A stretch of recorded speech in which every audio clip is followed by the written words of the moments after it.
Hai, balik lagi di series review. Kali ini kita akan membahas film Side Effect tahun 2013. Sebagai gambaran, film ini menjelaskan tentang seorang wanita yang mengalami depresi. Psikiaternya merekomendasikan obat baru. Namun obat ini memiliki efek samping parah yang membuatnya membunuh suaminya sendiri. Apa yang sebenarnya terjadi?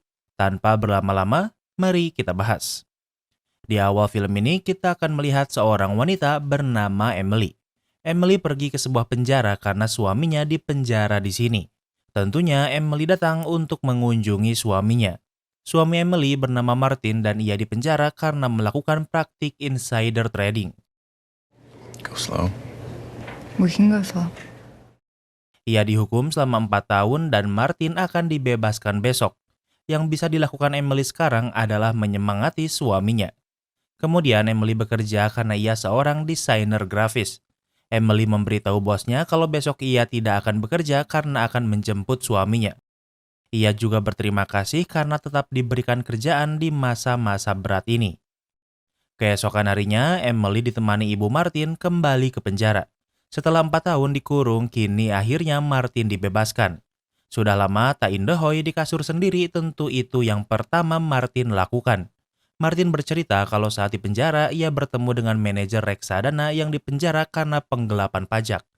Dia akan segera bebas dan memiliki banyak uang dan koneksi. Saat ini, Martin masih menganggur namun ia berjanji kalau ia akan mengembalikan posisi mereka seperti semula.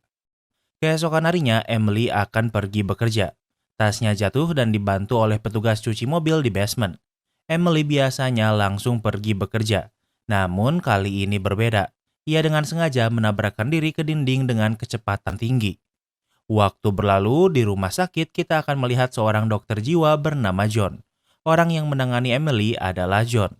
Luka Emily tidak parah namun John menyarankan untuk menunggu hasil MRI. How was it before you hit the wall? John bertanya bagaimana kondisi Emily sebelum menabrak dinding.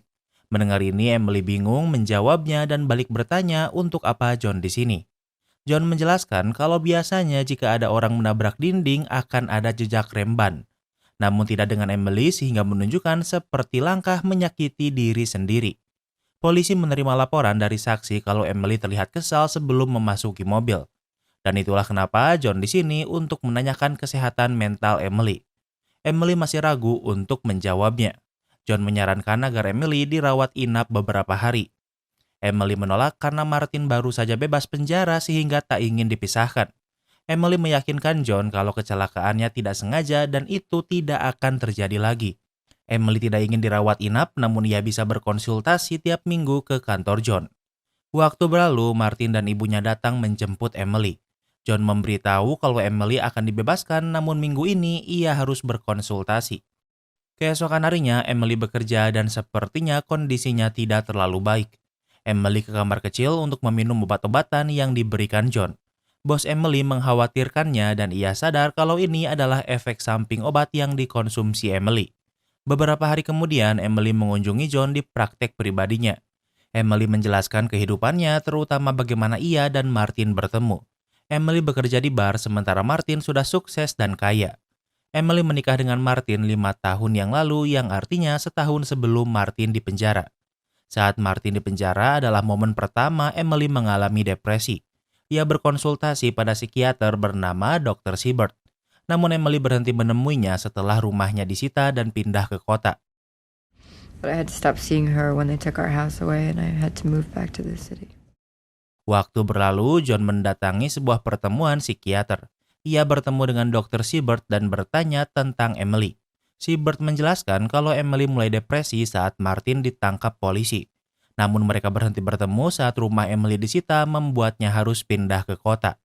Siebert bersyukur Emily memiliki dokter lagi karena Emily tidak memiliki sosok ayah apalagi suaminya mantan napi. Siebert ingat Emily memiliki masalah tidur dan juga sering mual.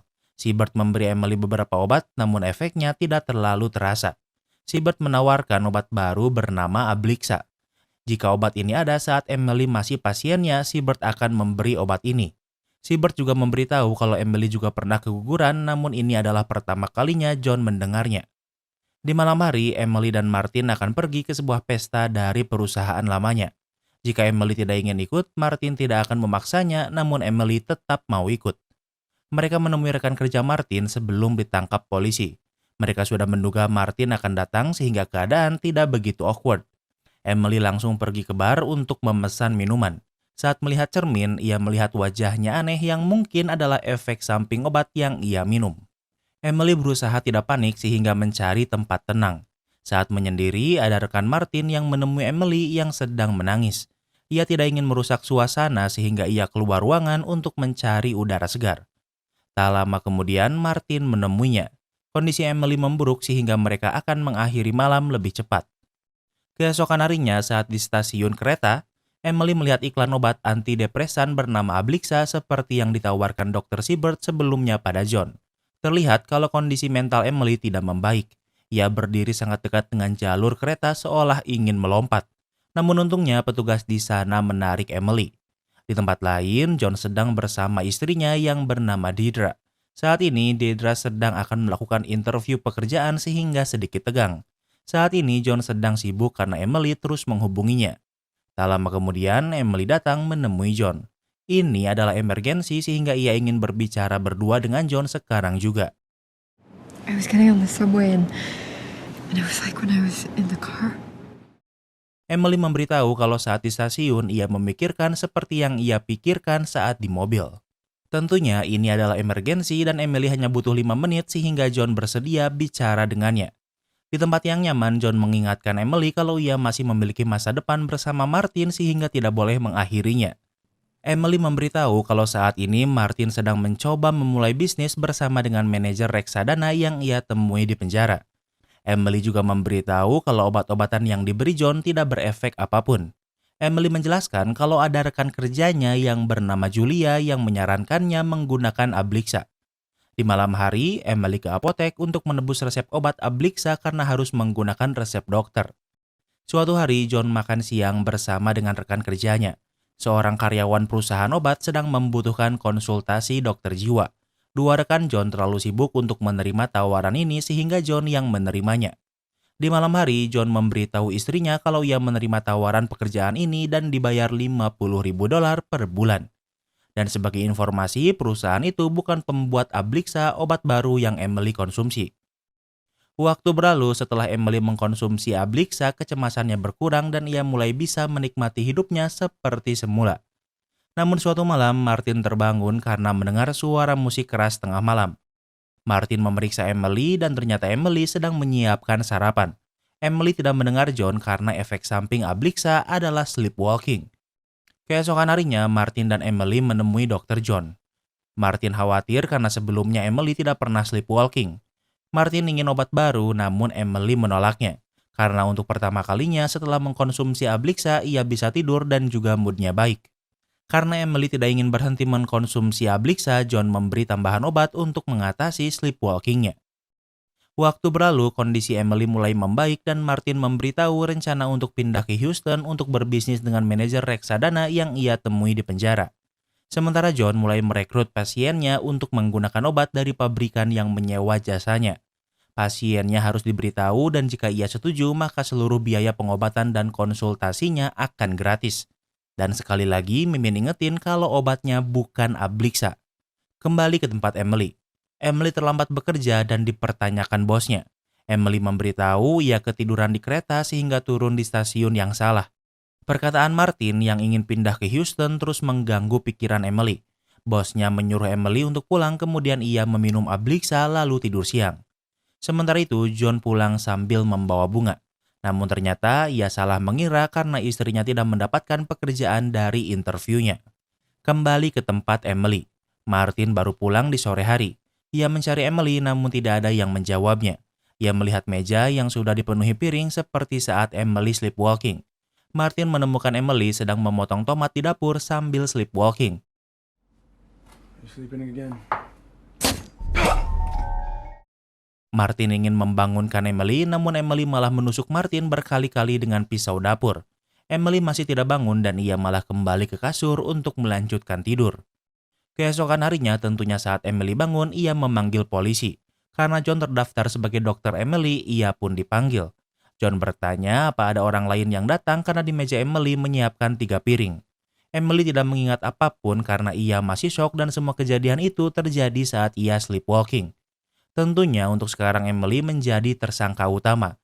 Berdasarkan pemeriksaan tidak ada tanda-tanda penerobosan atau orang lain di rumah. Emily juga tidak memiliki pengacara dan terus menyebut John sehingga detektif memeriksa John. John memberitahu kalau malam kemarin ia memiliki janji dengan Emily namun ia tak datang. Dan terakhir ia bertemu dengan Emily adalah 4 hari yang lalu.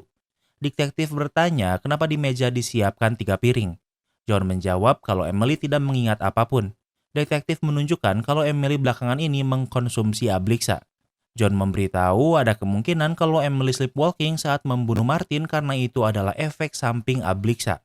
Detektif bertanya apa yang biasanya Emily katakan saat konsultasi.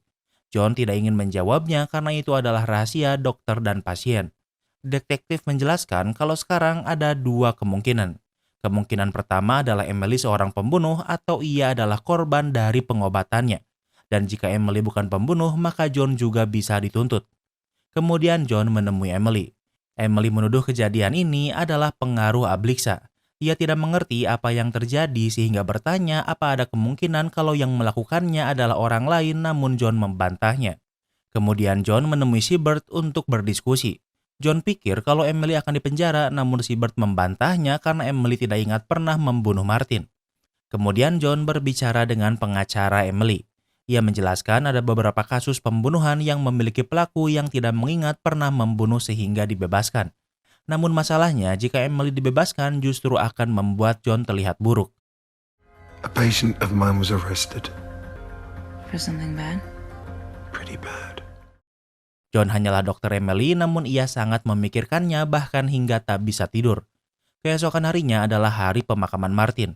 Walau Martin sekarang adalah tersangka utama, namun ia juga diizinkan untuk mendatanginya. Dan tentunya John juga datang. Kemudian Emily kembali dikirim ke rutan dan Ibu Martin menemuinya. Ibu Martin tidak bisa menyalahkan Emily karena Emily tidak melakukannya dengan cara disengaja. Ibu Martin mencari tahu tentang Ablixa namun tidak pernah mendengar ada efek samping sleepwalking. Tentu Ibu Martin sangat terpukul karena Martin baru terbebas beberapa minggu yang lalu dan sekarang Martin meninggal. Emily memberi Ibu Martin kertas bertuliskan pernyataannya yang ingin diberitahu pada banyak orang. Kemudian Ibu Martin diundang ke acara TV. Di sana ia membacakan surat pernyataan Emily. Intinya adalah Emily menyesal menggunakan Ablixa dan berharap hal ini tidak pernah terjadi pada orang lain lagi. Acara TV mengundang perusahaan pembuat Ablixa namun mereka menolak datang. Namun TV mengundang dokter spesialis yang menjelaskan obat antidepresan memiliki efek samping yang abu-abu. Dan tentunya tekanan akan berpindah pada dokter yang menangani Emily, yaitu John. Keesokan harinya, saat John keluar rumahnya, wartawan sudah menunggu untuk meminta keterangan. Untuk sekarang, John hanya berkata kalau ia tak akan berkomentar apapun karena Emily hanya pasiennya. Berita ini sudah meluas, bahkan pasien biasa John pun mulai takut kalau John memberinya Ablixa. Jika Emily bukan pembunuh, tentunya kini detektif menginterogasi John. Detektif bertanya saat pertama kali John bertemu Emily adalah saat percobaan bundir dengan mobil, namun kenapa John tidak merawat inap Emily? John menjawab kalau Emily menjelaskan kalau itu adalah kecelakaan dan Emily juga tidak memiliki riwayat tindak kekerasan. Detektif sudah mencari tahu dan ternyata John bekerja di rumah sakit beberapa shift. Ia juga melakukan konsultasi obat-obatan. Detektif menganggap beban kerja John tinggi yang tentunya meningkatkan stresnya. Untuk saat ini, John masih belum menjadi tersangka melainkan saksi ahli. Namun istrinya tentunya khawatir, namun John menenangkan kalau ia tak akan dipenjara.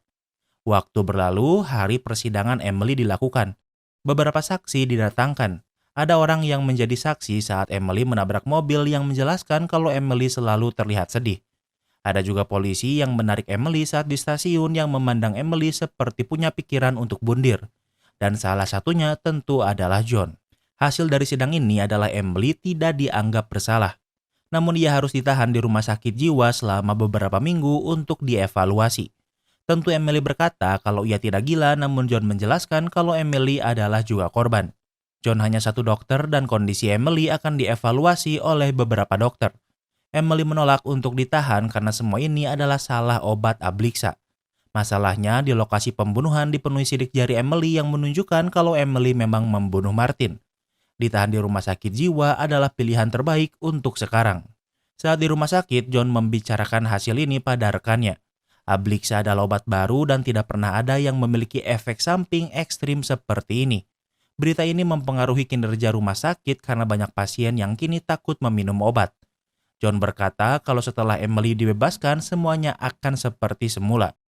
Bullshit, John. It is splashed all over you. It's gonna follow you around forever.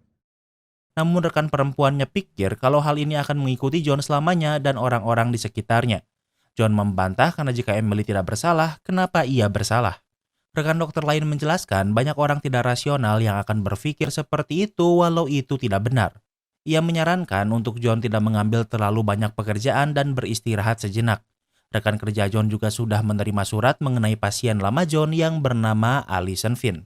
John memberitahu istrinya kalau saat ia koas di praktik di klinik terbuka di sebuah kampus, Alison depresi dan memiliki pikiran untuk bundir setiap malam. Ia mengidap skizofrenia dan juga pecandu. Alison bundir dan meninggalkan catatan kalau ia menjalin hubungan dengan John, namun John berkata kalau itu tak pernah terjadi. Di malam hari, John sedang membereskan barang-barangnya di kantor. Ia melihat brosur Ablixa dan karena penasaran, ia memeriksanya di internet. Ia menemukan sebuah artikel yang menjelaskan mengkonsumsi lebih dari 20 gram Ablixa bisa mengakibatkan sleepwalking. Dan artikel ini dibuat oleh Dr. Siebert, orang yang mengenalkan John Ablixa pertama kali. Keesokan harinya, John menemui Siebert. John bertanya kenapa Siebert tidak memberitahunya apa yang ia tulis di artikel. Siebert berkata kalau membandingkan resume akan terdengar tidak profesional. John bertanya lagi kenapa Siebert tidak memberitahu tentang efek samping sleepwalking. Siebert balik bertanya Emily sudah memberitahu kalau ia mengalami sleepwalking, tapi kenapa John masih memberi Ablixa pada Emily? That she had more than one episode, how would you know that? John bertanya dari mana Siebert tahu kalau sebelum pembunuhan Martin, Emily pernah mengalami sleepwalking. Siebert menjawab ia membacanya dari berita. Kemudian John pergi ke tempat Emily menabrakkan mobilnya. She was wearing the seatbelt. Are you Yes. sure? Yeah, I saw it. Ia mereka adegan percobaan itu. Namun saksi berkata kalau saat itu Emily menggunakan sabuk pengaman. John tak mengerti jika itu adalah percobaan bundir, lalu kenapa Emily menggunakan sabuk pengaman. Kemudian John juga mengunjungi bos Emily untuk menanyakan bagaimana Emily di kantor. Ia menjelaskan kalau depresi Emily dimulai saat Martin dipenjara. Ia memahaminya karena pernah mengalami depresi. Poisonous fog. That's not me. It's William Styron. William Styron. Yeah.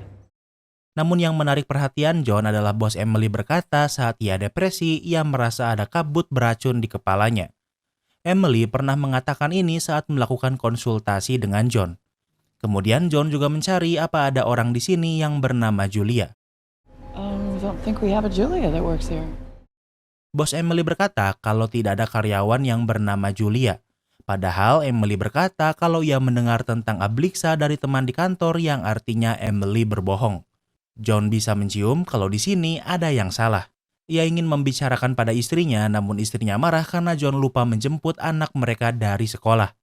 John ingin memeriksa, namun istrinya bukan mendukungnya, namun malah marah. Keesokan harinya, John mengunjungi Emily di rumah sakit jiwa. John bertanya apa Emily sering merasa di kepalanya ada kabut beracun lagi. Emily membantahnya dan John bertanya bagaimana Emily bisa tahu kata kabut beracun. Emily menjawab kalau itu adalah yang ia rasakan waktu itu, namun John pikir Emily hanya mengkopi perkataan bosnya yang benar-benar pernah mengalami depresi. John akan segera pergi. Emily meminta apa bisa ke depannya John datang lebih lama karena tidak ada yang mengunjunginya. John bertanya bagaimana dengan rekan kerjanya Julia di agensi iklan. Emily menjawab kalau Julia adalah rekan kerjanya saat di bar. Namun itu adalah 5 tahun yang lalu dan saat itu belum ada Ablixa, yang artinya lagi-lagi Emily berbohong. Di malam hari, sesuai dugaan John kalau perusahaan obat yang menggunakan jasa konsultasinya harus mengeluarkan John karena reputasi John yang memburuk. Orang perusahaan memberitahu John kalau saham pabrikan Ablixa turun drastis, namun orang-orang Wall Street menghasilkan banyak uang. Ia mencari tahu dan menemukan tentang short selling. Intinya, short selling adalah bertaruh agar saham turun untuk mendapatkan keuntungan. John pikir inilah yang dilakukan Emily. Ia membunuh Martin untuk menurunkan saham Ablixa dan ia sudah memasang short selling sehingga untung banyak. Istrinya ingin John move on apalagi ia juga mendapatkan pekerjaan. Namun John memberitahu kalau sekarang ia pengangguran. Rumah sakit memecatnya dan ia juga tidak lagi menjadi konsultan perusahaan obat. Itulah kenapa John harus bisa membuktikan kalau Emily adalah penipu. Namun bukannya mendukung, istrinya malah ingin John move on. Keesokan harinya John kembali menemui Emily.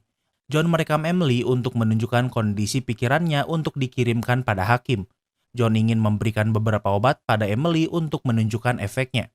Emily akan merasa tenang atau mengantuk dan John akan menanyainya dan Emily akan menjawab secara jujur.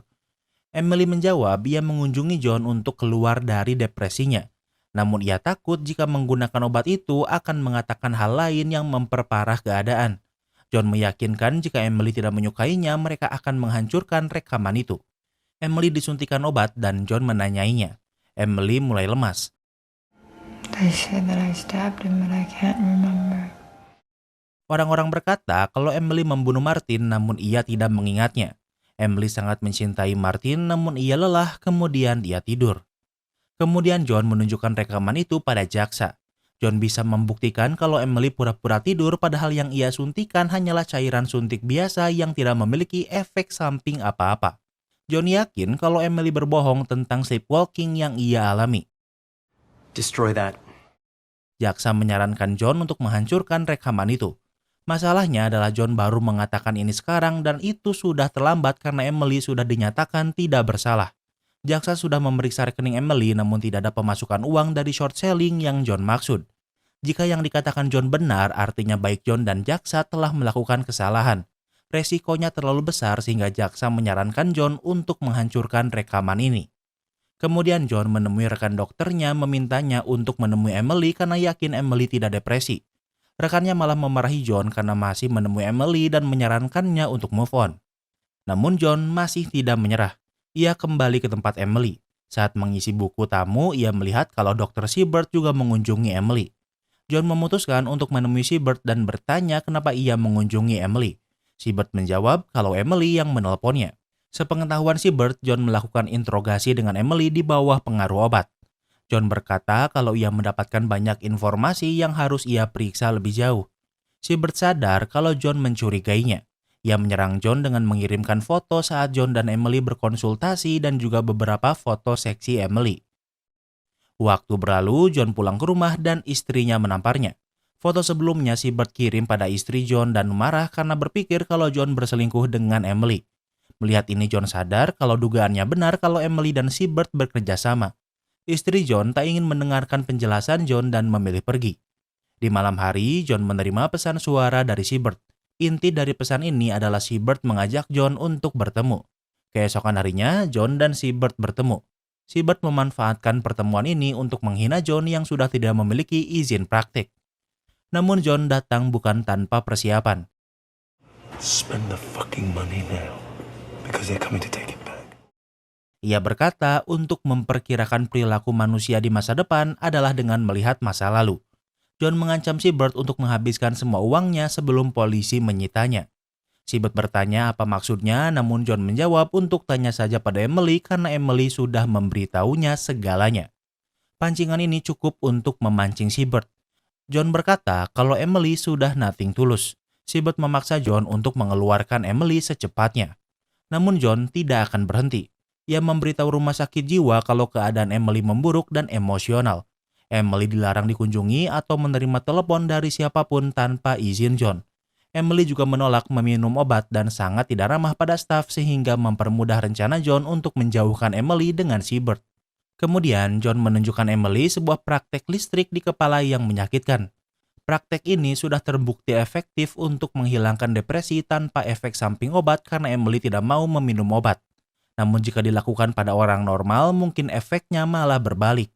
Tentunya ini semua untuk menakut-nakuti Emily karena John yakin kalau Emily tidak depresi.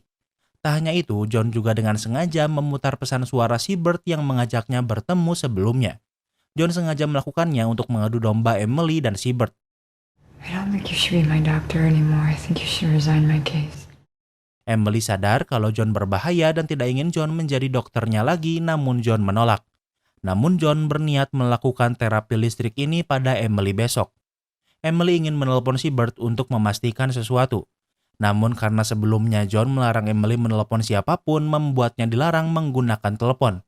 Emily mengamuk dan hal ini memperburuk situasi Emily seolah ia memang tidak waras. Staf menahan Emily kemudian menyuntikkan obat penenang.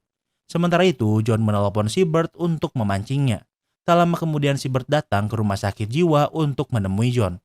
John sengaja memancing Siebert agar terlihat oleh Emily seolah ia dan Siebert bersekongkol. Sementara John malah memberitahu Siebert kalau Emily akan mengaku di hadapan hakim minggu ini. Tentunya Emily tidak bisa mendengarkan apa yang mereka bicarakan, namun ini cukup untuk membuatnya berpikir kalau Siebert mengkhianatinya. Keesokan harinya, John kembali menemui Emily. John memberi Emily lebih banyak obat karena terlihat kalau Emily tidak stabil. Kini Emily menyerah dan akan mengatakan kebenarannya. Emily menjelaskan kalau 5 tahun yang lalu kehidupannya sangat indah bersama Martin. Mereka menikah dan bahkan memikirkan untuk memiliki anak. Namun semua itu tak berlangsung lama karena Martin ditangkap FBI. Bagi Emily, kebahagiaan di depan matanya hilang begitu saja. Emily mengalami depresi dan untuk mengobatinya ia menemui Dr. Siebert. Emily membicarakan semua tentangnya dan perlahan hubungan mereka semakin dekat. Pada akhirnya Emily dan Siebert memiliki hubungan romantis. Selama 4 tahun Martin dipenjara, Siebert dan Emily menjalin kasih. 4 tahun kemudian Martin dibebaskan. Ternyata saat Emily muntah di kantor dan menangis di pesta, semuanya adalah palsu. Ini hanyalah untuk menunjukkan betapa ia mencintai Martin. Tentu tidak mudah untuk membunuh Martin. Emily terus memikirkan kehidupannya yang belakangan ini menyedihkan. Namun setiap dicari penyebabnya selalu berakhir pada Martin.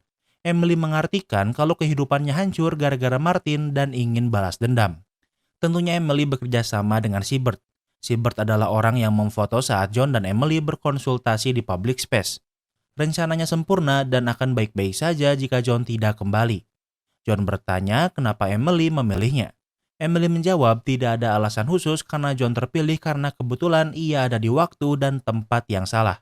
Artinya saat Emily membunuh Martin, ia sedang tidak sleepwalking dan sepenuhnya sadar. Emily berkata kalau ia tak pernah meminum obat apapun selain Ablixa dan tidak ada efek apapun. John berkata kalau Siebert selalu tahu kalau Emily akan berkhianat seperti yang Emily lakukan pada Martin. John bertanya untuk apa ia membiarkan Emily bebas dari rumah sakit.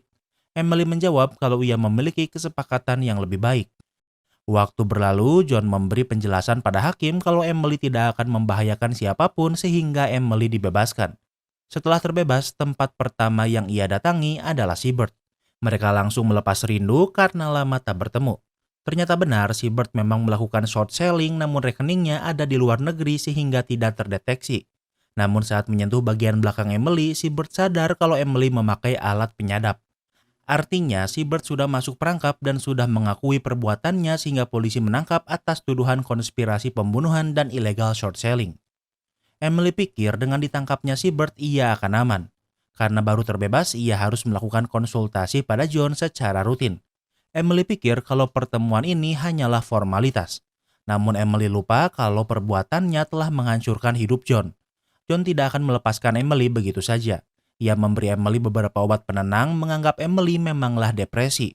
Emily marah namun John mengingatkan jika Emily menunjukkan sisi membahayakan bagi orang lain, ia akan kembali dikirim ke rumah sakit jiwa. Emily sadar kalau John tak pernah berniat membebaskannya. Ia mencoba melarikan diri namun kepolisian kembali menangkap Emily. Waktu berlalu, Siebert dipenjara sementara Emily ditahan di rumah sakit. Awalnya Emily pura-pura gila, namun sekarang ia gila beneran dan dengan begitu film ini pun berakhir. Kini kita masuk ke sesi rating. Yang pertama adalah tema.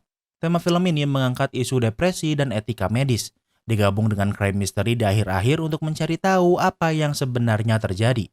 Karena pada dasarnya film ini memang bukan film action, jadi banyak banget ngomongnya.